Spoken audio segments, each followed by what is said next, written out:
All right, let's just jump right in. When we hear the name Julius Caesar, especially when it's all wrapped up in the language of William Shakespeare, it is so incredibly easy to just picture this dusty, boring, mandatory high school historical drama.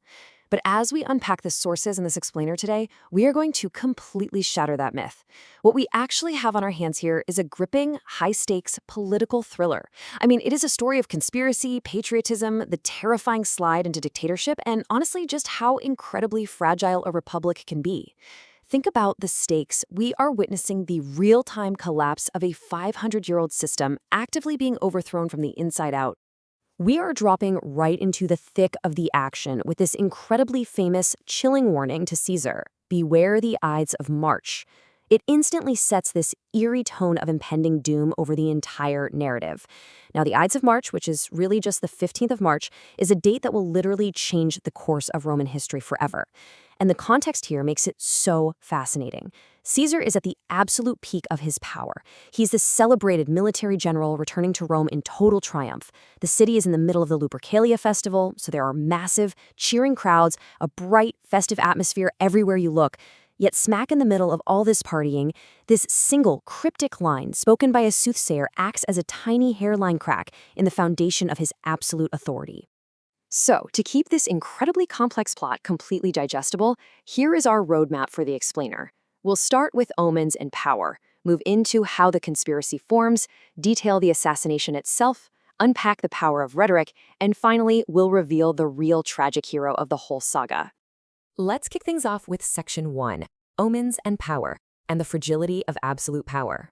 Before a single drop of blood is even spilled, the tension building in the streets of ancient Rome is absolutely electric.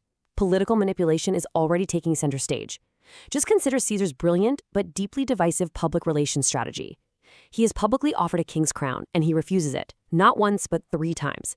To the common crowd, this looks incredibly humble, and they go wild cheering for him. But to the Roman senators watching from the sidelines, oh, they are terrified. To them, this is proof of his ambition. They don't see humility. They see a dictator testing the waters to see exactly how much power the public will actually let him grab. And almost immediately after this calculated political theater, it's like the very heavens start to react.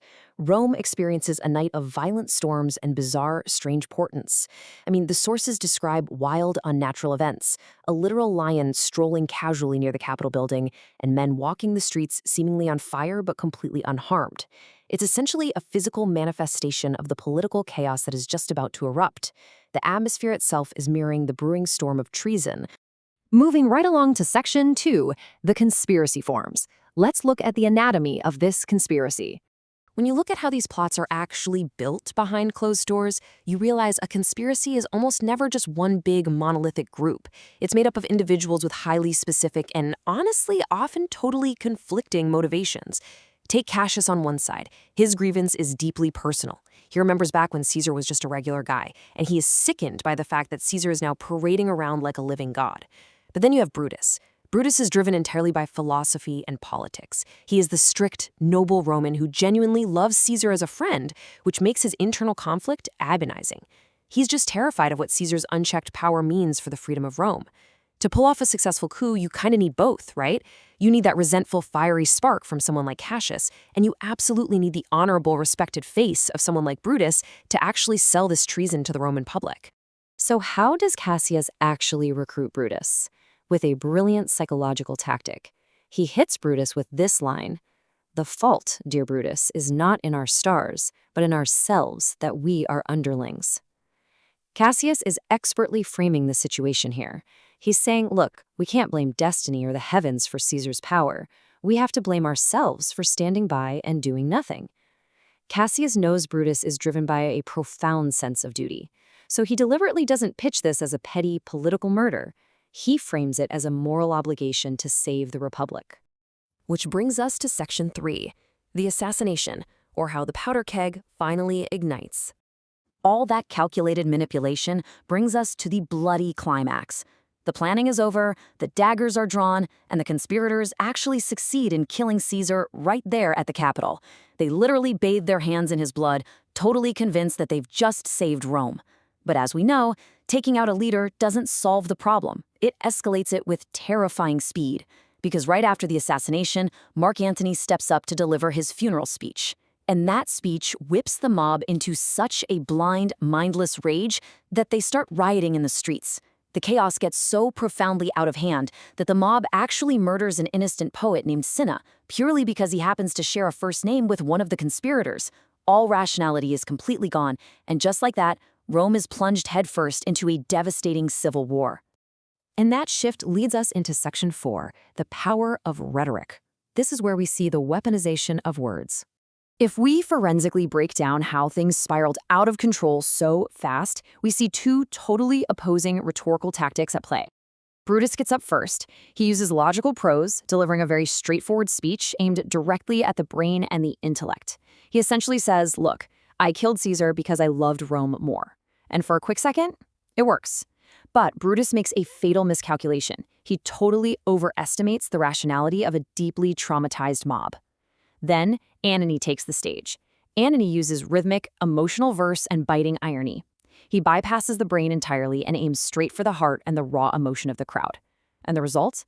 Antony's emotional appeal completely and utterly overpowers Brutus's cold logic. Drilling down into Antony's specific tactics, we are looking at an absolute masterclass in manipulation. He repeats the phrase honorable men over and over and over again when referring to the conspirators. He says it so many times with such calculated venom that the word itself twists into a vicious, sarcastic insult. Then he pulls out his trump card. He reads Caesar's will to the people. He shows them exactly what Caesar left them, highlighting exactly what they have lost. By aiming entirely for the heart rather than the intellect, he turns a crowd that was literally just applauding Brutus into a violent, vengeful weapon. And it all starts with this iconic opening line, "Friends, Romans, countrymen, lend me your ears." Notice what he's doing here.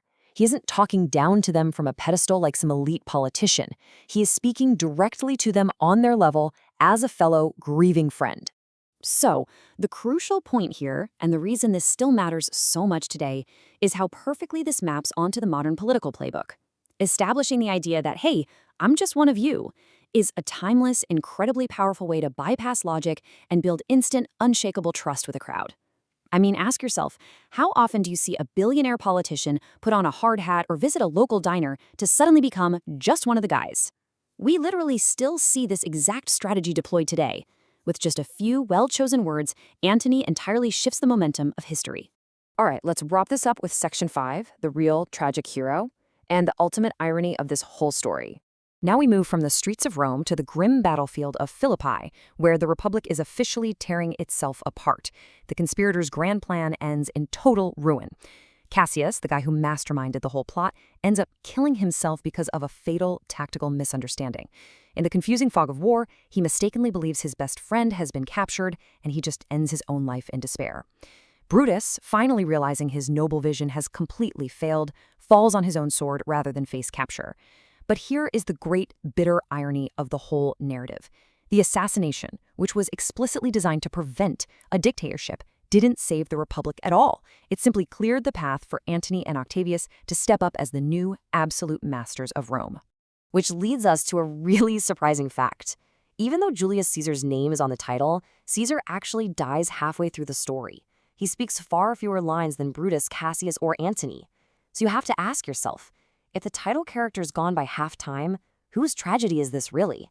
Brutus. Brutus ultimately emerges as our classic tragic figure. He was driven entirely by genuine, noble intentions for the Republic.